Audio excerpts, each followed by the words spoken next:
কীভাবে experimentally measure করতে পারি সেই জিনিসটা বের করার জন্য আমরা এই যে এরকম একটা জাস্ট পাত্র নিচ্ছি, যেখানে আমাদের নিচের দিকে হচ্ছে যে ছিদ্রযুক্ত আছে, অর্থাৎ তোমার ফিল্টার পেপার ব্যবহার করতে পারি আমরা, অথবা এখানে যেমন নেট ব্যবহার করা হয়েছে, যাতে করে আমাদের ভিতরে যে স্যাম্পল থাকবে। আচ্ছা, এটা কিন্তু ভিজা আছে, এটা বদলায় দেন। হ্যাঁ, এটা বদলায় দেন।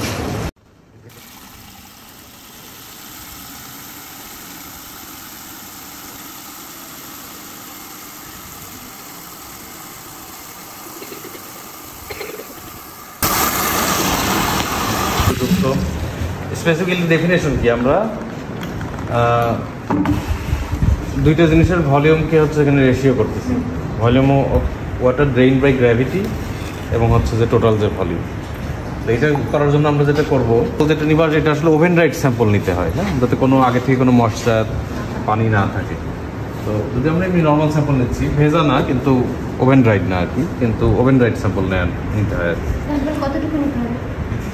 এরকম নির্দিষ্ট নাই, হ্যাঁ, তুমি তোমার পাত্রের সাইজ অনুযায়ী নিতে পারো, মানে তুমি যেটা ব্যবহার করছো সেই অনুযায়ী নিতে পারো। আসলে এখানে তুমি যত বেশি পরিমাণে নিবা, তোমার পানির পরিমাণও দরকার হবে বেশি, পরবর্তীতে পানি রিলিজ করবেও বেশি, কম হইলে সবই কম হবে। এখন আমরা যেটা করব, এটাকে তো দেখবো যে এটা স্যাচুরেট করতে কতটুকু পানি লাগতেছে আমার, সেইটা আমরা রেকর্ড করব। আর স্যাচুরেট করার পরে এটাকে আবার আমরা যদি হ্যাং করে রাখি, নিচে যদি একটা পাত্র দিয়ে রাখি, যে গ্র্যাভিটি ফোর্সের কারণে পানি তো পড়বে ফোটায় ফোটায়, সেখানে কতটুকু পানি জমা হলো সেটা যদি আমরা দেখি, আমরা 4-5 ঘন্টার জন্য রেখে দিতে হয়। তাহলে এই 4-5 ঘন্টায় কতটুকু পানি পড়লো আর আমরা স্যাচুরেট করতে কতটুকু পানি লাগছিল, সেই দুইটা থেকে রেশিও করে আমরা হচ্ছে যে বের করবো। তো এই জন্য আমরা যে এটাকে স্যাচুরেট করার জন্য যে পদ্ধতিটা ব্যবহার করবো, কারণ স্যাচুরেট করতে কতটুকু পানি লাগছে সেটা আমাদের জানা দরকার। এই জন্য আমরা যেটা করবো, আমরা একটা বিকারে পানি নিব।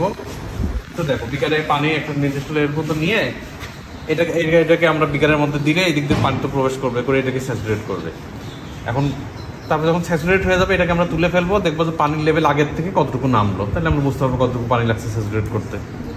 আর স্যাচুরেট হলেও কীভাবে বুঝবো, এখানে আমরা জাস্ট উপর থেকে দেখলেই বুঝবো। এখানে যে এখন যে বালুটা শুকনো দেখা যাচ্ছে, এটা ভিজে যাবে, পুরোটা দেখবো যে একদম ভিজে গেল, এই চোখের সামনে দেখবো যে এটা চেঞ্জ হয়ে গেল কালারটা, তখন আমরা দেখে হলে বুঝতে পারবো। এখানে পানির লেভেল এমনভাবে নিব যাতে স্যান্ডেল লেভেলের সমানে চলে আসে, আবার উপসায় না পড়ে, সেইভাবে আর কি সাবধানে নিতে হবে। বড় কোনটা?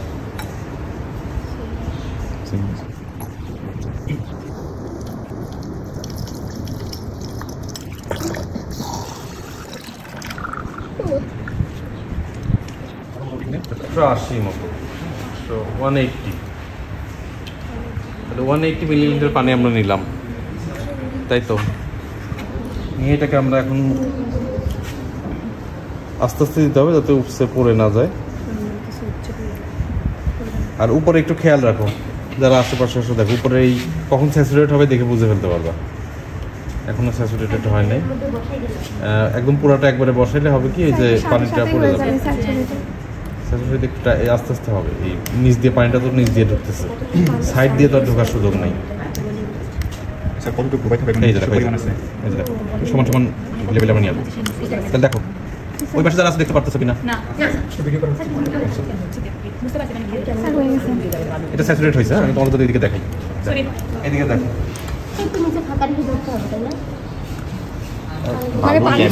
এটাকে চাইলে বসায়ও দিতে পারতাম আমরা, পানির লেভেলটা এই আসলে এখানে সয়েলের লেভেল সমান থাকা দরকার, তাই ঠিক মতো স্যাচুরেট হবে। আর এখানে যেহেতু আমাদের এই পাত্রটা ছোট, আমি দেখুন পুরোটা ছেড়ে দিই, এই উপসাইড দিয়ে পড়ে যাবে, মানে আমাদের হিসাবে সমস্যা হবে, এই জন্য আমি ধরে আছি এখানে। না হলে এটাকে তুমি যদি বসায় দিই তার সমস্যা নেই। আচ্ছা, এখন আমি তুলে এটাকে এখন তুলে এই জায়গাটাতে হ্যাং করে রাখার কথা, আমরা কয়েক ঘন্টার জন্য রেখে দেওয়ার কথা। 4-5 ঘন্টা পরে দেখবো যেখানে কতটুকু পানি জমা হয়, এটা কাজ আমাদের একটা। আর এখানে আমাদের আগে ছিল কত, 180 ml, এখন কত আছে 110, তাহলে 180 মাইনাস 110, তাহলে 70 ml পানি লাগছে আমাদের এটাকে স্যাচুরেট করতে। এখন এটাকে যদি আমরা রেখে দিই কয়েক ঘন্টা রেখে, তারপরে আমরা এখানে দেখবো যে কতটুকু পানি নিচে জমা হয়। আমরা তো এখানে ওই সময় নাই যে আমরা 4-5 ঘন্টা রেখে আর তো রিডিং নিব না। তোমরা যদি এখানে ধরো 30 ml যদি জমা হয়, ধরলাম যে আমরা এটা 5 ঘন্টা রেখে দিয়েছি, 5 ঘন্টা পরে আমাদের এখানে 30 ml পানি জমা হয়েছিল, তাহলে সেটা ধরে তোমরা হিসাবটা করে ফেলবে 30 ml। তাহলে আমাদের গ্র্যাভিটি ফোর্সের কারণে যে নিচে যে জমা হলো এটা 30 ml। তো এটা দিয়ে তোমরা হিসাব করে এটা যেটাতে নিয়েছো না, এটার কোনো আলাদা নাম নাই, এইটার নাম আছে একটা, এটা আমরা যেটা হাইড্রোলিক কন্ডাক্টিভিটির জন্য যেটা ব্যবহার করবো এটা পারমিমিটার বলে, কিন্তু এটার নাম না, এটা জাস্ট একটা সিম্পল। আচ্ছা পারমিমিটার,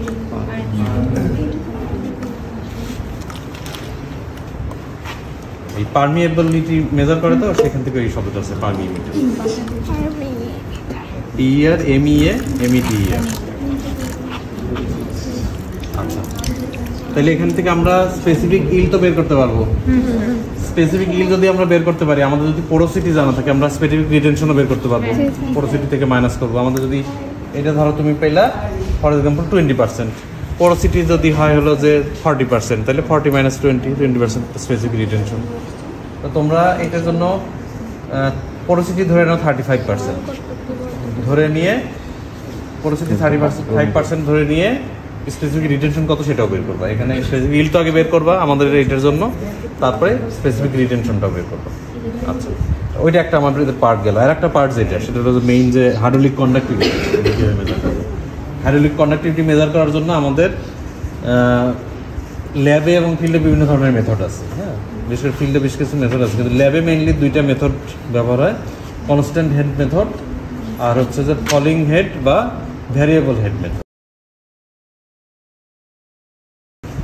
ফলিং কনস্ট্যান্ট হেড মানে হেডটা সবসময় কনস্ট্যান্ট থাকতেছে ওই পদ্ধতিতে, আর ফলিং হেড যেটা সেটাতে হেডটা আস্তে আস্তে কমে আসবে, আমরা কমার সুযোগ দিব, কিন্তু ওই কনস্ট্যান্ট হেডে আমরা এটা কমার সুযোগ দেবো, সবসময় হেডটা একই রাখবো। এই দুইটা মেথডের সুবিধা অসুবিধা আছে। কনস্ট্যান্ট এমনি অ্যাপ্লিকেবিলিটি যদি চিন্তা করো, কনস্ট্যান্ট হেড মেথডটা আমরা অ্যাপ্লাই করি যখন কোর্স স্যান্ড গ্র্যাভেল এরকম বড় সাইজের পার্টিকেল যখন হবে, সেক্ষেত্রে আমরা কনস্ট্যান্ট হেড মেথডটা ব্যবহার করি। আর যখন আমাদের এই ফাইন সাইজের পার্টিকেল, ছোট ক্ষুদ্র সাইজের পার্টিকেল বেশি হবে, সিল্ট ক্লে এই টাইপের, তখন আমরা হচ্ছে যে ফলিং হেড যে মেথড আছে সেটা অ্যাপ্লাই করি। তো তোমাদের এইখানে আমরা এই যে কনস্ট্যান্ট হেড মেথড যেটা সেটাতে আমরা শেখাবো, সেই মেথডটা তোমরা দেখবে। তো এই মেথডটার জন্য আমরা এই যে এরকম একটা ডিভাইস ব্যবহার করতেছি, পারমিমিটার বলে। এটা আসলে হাতে বানানো, দেখতে পাচ্ছ, এটা আমাদের যেটা এখানে আছে এটা আসলে নিজেরা তৈরি করা, কিন্তু এটা আবার এরকম কিনতেও পাওয়া যায়, যেটা আমাদের ভবিষ্যতে কেনার প্ল্যান আছে ডিপার্টমেন্টে। তো আপাতত আমরা যেটা করবো এই এটা দিয়ে করবো। তো আমাদের এটাতে কি কি আছে দেখো, এটা আগে যন্ত্রটা বোঝার চেষ্টা করো, তারপরে আমরা ইয়ে করবো। তোমাদের এমনিতে থিওরি তো পড়ানো হয়েছে, ডার্সির যে ল পড়ছো তোমরা, তারপরে হচ্ছে যে হাইড্রোলিক কন্ডাক্টিভিটি মেজার করে যে কনস্ট্যান্ট হেড মেথডটার থিওরিটা পড়ছো, তাই তো স্যার ক্লাসে পড়াইছে। এটার জন্য আমাদের এই যে ডিভাইসটা ব্যবহার করতেছে, এখানে এটা হচ্ছে ইনলেট, এই যে এই পাইপটা যেটা ইনলেট, কারণ এই দিক দিয়ে আমাদের পানিটা প্রবেশ করবে। এটা ধরো একটা ট্যাঙ্কের মতো। আচ্ছা এই পানিটা এখানে সাইড দিয়ে দেওয়া হয়েছে, কিছু কিছু আবার পারমিটার আছে যেখানে উপর থেকেও দেওয়া হয়, একই কথা, উপর থেকেও দেওয়া যাবে, আর এটাকে আবার সাইড থেকে দেওয়া হয়েছে, সব রকমই হয়। এটা ইনলেট। এইদিকে একটা যেটা আছে এটা আউটলেট, অতিরিক্ত পানিটা বের করে দেওয়ার জন্য। এটাকে স্যাচুরেট করে পানিটা নিচে পড়বে, কিন্তু পানি যদি যখন বেশি থাকবে এদিক দিয়ে যাতে বের হইতে পারে। আর এই মাঝখানে আছে এখানে স্যাম্পলের ভিতরে, একটু দেখো যদি এই স্যাম্পলটা আছে, স্যাম্পল মানে স্যাম্পল। এই স্যাম্পলটা কোন স্যাম্পল? আমরা যদি ধরো অ্যাকুইফার থেকে যদি কোনো একটা অ্যাকুইফারের প্রপার্টিজ জানতে চাই, সেই অ্যাকুইফারের হাইড্রোলিক কন্ডাক্টিভিটি কত, তাহলে সেই অ্যাকুইফার থেকে আমাকে এই স্যাম্পলটা তুলে আনতে হবে। ধরো এখান থেকে 100 ফিট গভীরে যদি সেই অ্যাকুইফারটা থাকে, 100 ফিট গভীর থেকে আমাদের যে বিভিন্ন মেথড আছে না, টেস্ট ড্রিলিং যে মেথড, ওই মেথড থেকে আমাদের স্যাম্পলটা তুলে আনতে হবে, এনে সেই স্যাম্পলটা এখানে আসলে দেওয়ার কথা। তো আমরা ওটার সেই স্যাম্পল আনতেছি না, এমনি জাস্ট আমরা সয়েল ওই স্যান্ড ব্যবহার করতেছি। এখানে ওই স্যাম্পলটা তাইলে দেওয়া থাকবে। এটা কোন পর্যন্ত দেওয়া থাকবে? এই যে আউটলেটটা জাস্ট এই নিচ, এখান থেকে এই নিচ পর্যন্ত। নিচেও এখানে এই যে একটা নেট বা ফিল্টার পেপার থাকবে, যাতে পানিটা পাস করতে পারে, কিন্তু আমার এই সয়েল স্যাম্পলটা যাতে পাস না করে, এভাবে থাকবে। এখন আর দুইটা জিনিস আছে দেখো, এই পাশে দুইটা পিজোমিটার আছে হেড মেজার করার জন্য, হেড মেজার করার জন্য। এখানে এই পয়েন্ট একটা, এই পয়েন্ট একটা। আচ্ছা, একটু আমি এটা বোঝার জন্য এখন আমাদের ডার্সির ল থেকে শুরু করতে হবে। তাহলে আমাদের যদি আমরা এই হাইড্রোলিক কন্ডাক্টিভিটি বা ট্রান্সমিসিভিটি বের করার জন্য আগে আমাদের বের করতে হবে পারমিয়াবিলিটি, অর্থাৎ কে। পারমিয়াবিলিটি আমরা কে দ্বারা প্রকাশ করি? ডার্সির যে ফর্মুলা, সেই ফর্মুলা আমরা কি জানি যে V equal to K I, তাই তো? V equal to K I. ভিটা হচ্ছে যে কি? ভিটা হচ্ছে ভেলোসিটি, ওয়াটারের ভেলোসিটি এই পোর স্পেসের মধ্যে দিয়ে। আচ্ছা, আর আইটা কি? Hydraulic gradient. তো এই আইটা আমরা বের করবো কিভাবে? হাইড্রোলিক গ্রেডিয়েন্ট কিভাবে বের করা হয়? যে দুইটা পয়েন্টের মাঝে যে হেড ডিফারেন্সটা হয় কেন? এক পয়েন্ট থেকে আরেক পয়েন্টে যেতে যে এনার্জি লস হবে, তার জন্য তো হেড ডিফারেন্স পাবো আমরা। দুইটা পয়েন্টের মাঝখানে যে ডিফারেন্স, হেডের যে ডিফারেন্স আমরা পাবো সেটা হলো ডেল এইচ। ধরো এখানে আমাদের দুইটা যে, যখন আমরা এখন না, যখন আমরা এটা চালু করব, তারপরে যখন এখানে চালু করব, এখানে এটা স্যাচুরেট হবে, এটা কনস্ট্যান্ট হেডে আসবে, তারপরে আমরা এই রিডিংগুলো নিব। তখন আমরা এই ডেল এইচ দেখবো। ডেল এইচ হচ্ছে যে ডেল এইচ পাবো যে দুইটা এই যে পিজোমিটারের মাঝে যে হেড ডিফারেন্স ডেল এইচ, সেই ডেল এইচকে যদি আমরা এল দ্বারা ভাগ করি, ডেল এইচ বাই এল, মানে এল মানে এই দুইটা পয়েন্টের দূরত্ব, ডেল এইচ বাই এল, এটা হচ্ছে আমাদের আই। তাহলে ভি ইকুয়াল টু কে, এখানে আমরা আই পেলাম, এখন ভি দরকার, তাহলে আমরা কে বের করতে পারি? এই ভি বের করার জন্য আমরা কি করবো? ভি আমরা জানি Q equal to A B, discharge equal to volume into area, Q equal to A B. তাহলে V equal to Q by A, আর কিউ আর এটা আমরা বের করবো। কিউ বের করবো কিভাবে? ওই এটা অন থাকা অবস্থায়, এক্সপেরিমেন্ট চলা অবস্থায় আমরা এই নিচে এখানে হচ্ছে যে একটা পাত্র ধরবো, কয়েক সেকেন্ড বা কয়েক মিনিটের জন্য ধরবো, ধরে দেখবো যে আমরা কত সময়ে কতটুকু পানি জমা হয়। ধরো 30 সেকেন্ডে 50 ml জমা হলো বা 100 ml জমা হলো, তাহলে 100 ml পার 30 সেকেন্ড, তাহলে ওখান থেকে আমরা মিটার কিউব পার সেকেন্ডেও নিয়ে আসতে পারবো, মিলিমিটার পার সেকেন্ড থেকে মিটার কিউব পার সেকেন্ডে নিয়ে আসতে পারবো। তো ওটা হলো আমার ডিসচার্জ কিউ। এই কিউকে এরিয়া দ্বারা ভাগ করতে হবে। এরিয়াটা কোন এরিয়া? আমাদের এই যে পানিটা যাচ্ছে এই ক্রস সেকশনটা দিয়ে যাচ্ছে, এই উপর থেকে নিচের দিকে এই গোল যে ক্রস সেকশনটা দিয়ে, এই জন্য এই এরিয়াটা আমাদের দরকার। এই এরিয়া বের করার জন্য আমরা এই ডায়ামিটারটা যদি নেই, পাইপের এই ডায়ামিটারটা যদি নেই, ডায়ামিটার নিলে ডি হলে ডায়ামিটার হলে পাই ডি স্কোয়ার বাই 4, সেটা আমাদের এই এরিয়াটা। তাহলে আমাদের এরিয়াকে, আমরা ডিসচার্জকে এরিয়া দ্বারা যদি আমরা ভাগ করি, আমরা ভেলোসিটি ভিটা পাচ্ছি। তাহলে আমরা ভি জানলাম, আই জানলাম, তাহলে আমরা কে বের করে ফেলতে পারবো। কে বের করতে পারলে আমাদের ওখান থেকে ট্রান্সমিসিভিটি আমরা বের করতে পারবো, টি ইকুয়াল টু কে বি। সেখানে আমাদের জানা দরকার অ্যাকুইফারের থিকনেসটা কত, ওই যে বিটা যেটা অ্যাকুইফারের থিকনেস। অ্যাকুইফারের থিকনেস জানার জন্য এখানে তো আমরা আমাদের এই এক্সপেরিমেন্টে তো আসলে আমরা কোনো অ্যাকুইফারের অ্যাকচুয়ালি থিকনেস দেখবো না। আমরা অ্যাকুইফারের থিকনেসটা যদি 100 মিটার ধরো, তুমি যদি ধরে নাও যে 100 মিটার দেওয়া আছে, তাহলে আমরা ওই যে কে এর যে ভ্যালু পাবো তার সাথে 100 গুণ দেবো, গুণ দিলে আমরা এই টি পেয়ে যাবো। এই হলো যে আমাদের প্রসিডিউর। এখন অ্যাকচুয়ালি আমরা দেখবো কিভাবে এটা কাজ করে। হ্যাঁ, তো আমাদের এইখানে যেটা, এখানে এর মধ্যে তো পানি দেওয়া আছে, এখান থেকে পানিটা এমনভাবে ছাড়তে হবে, এটাকে আমরা কন্ট্রোল করতে পারবো। এখানে যে কন্ট্রোল করারই আছে, এমনভাবে কন্ট্রোল করতে হবে আমাদের যাতে এই রেটটা খুব বেশিও না হয়, কমও না হয়। রেট যদি বেশি হয় তখন কি হবে? এই দিক দিয়ে পানি ভরতে ভরতে এদিক দিয়ে উপসায় এদিক দিয়ে পড়ে যাবে, আমরা রিডিং নিতে পারবো না। আর যদি বেশি কম হয়ে যায় তখন এইটা আবার স্যাচুরেট থেকে আবার আনস্যাচুরেট হওয়া শুরু করবে, তোমার ওই যে কনস্ট্যান্ট হেড থাকবে না, ফলিং হেড শুরু হয়ে যাবে। কনস্ট্যান্ট হেডে আমাদের রাখতে হবে। তো এই জিনিসটা ঠিক আছে কিনা দেখার জন্য আমরা কি করবো, এর পানি দিয়ে, এখানে পানি তো আসবে এবং দেখবো যে এই দিক দিয়ে একই রেটে পানি পড়তেছে কিনা। একইভাবে যদি পানি পড়ে, এদিক দিয়ে উপসায় না পড়ে, তাহলে আমরা বুঝবো না ঠিক আছে, কনস্ট্যান্ট হেডে আছে। আচ্ছা, এটা আস্তে করে ছেড়ে দেন, পানি আসা শুরু হবে।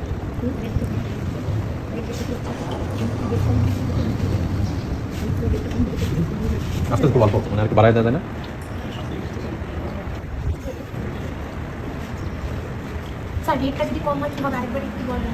রেটটা কম হলে এখানে কনস্ট্যান্ট হেডটা থাকবে না, তখন এটাকে তো আমরা স্যাচুরেট করে নিয়েছি, আবার এটা আস্তে আস্তে আনস্যাচুরেট হওয়া শুরু করবে।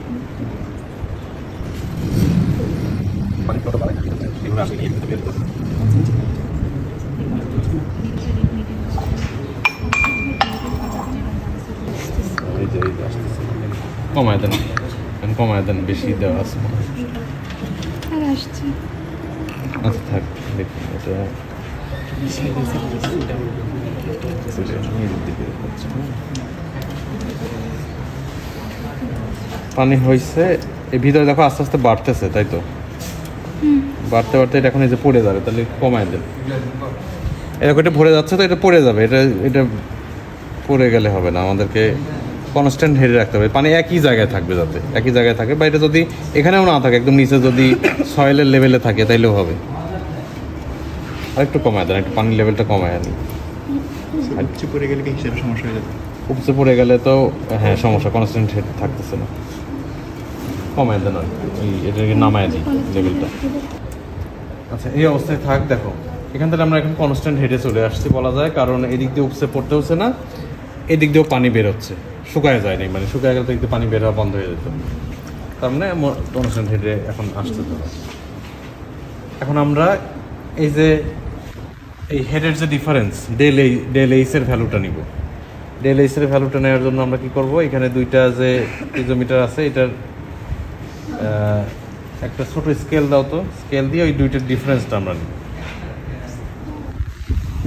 ওই দেখো দুইটার একটু কম বেশি আছে, এইটার একটু উপরে, এই পাশেটা একটু নিচে, সামান্য একটু, যদিও সামান্য পার্থক্য আমরা দেখতেছি।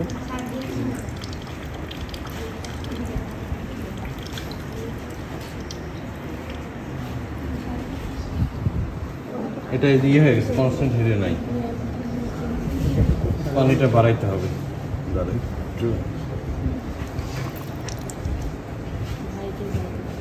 একটু দেন তো, একটু বাড়াই দেন, পার্থক্যটা দেখো তো। এখানে স্কেল যদি ধরো, আমাদের যদি এটা ভালো ইকুইপমেন্ট হইতো আসলে এখানে মার্ক করা থাকতো, হ্যাঁ, তো ওখান থেকে আমরা ইয়ে করতে পারতাম।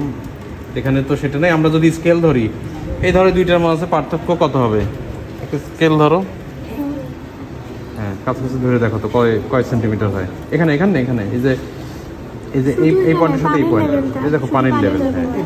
স্যার এটা কি তুই যে কোনো একটা ধর, এই সেন্টিমিটারে দেখো, ইঞ্চটা বড় হয়ে যাচ্ছে, এই সেন্টিমিটারে যেটা হলো একটা আর টু একটু কমে, 1 সেন্টিমিটারের মতো হয়, 1 সেন্টিমিটার। আচ্ছা 1.2 সেন্টিমিটার।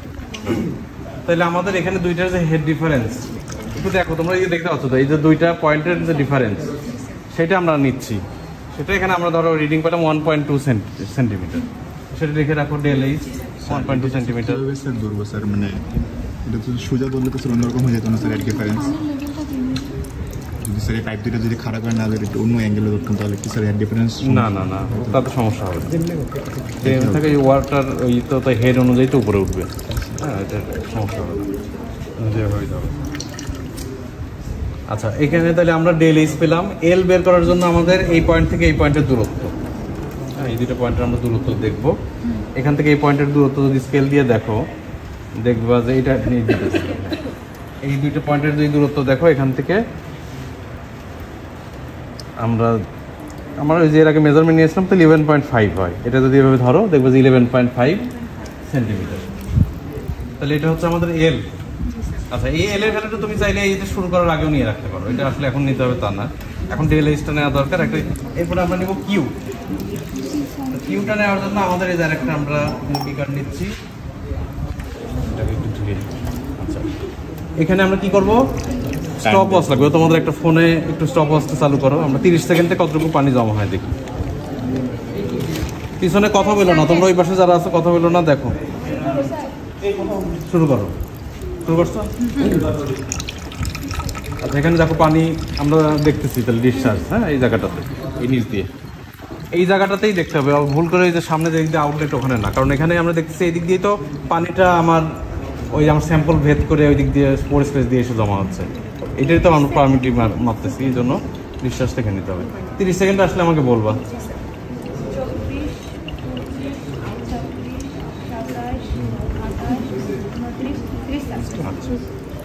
30-এ আসলে কত হইলো দেখো তো এখানে,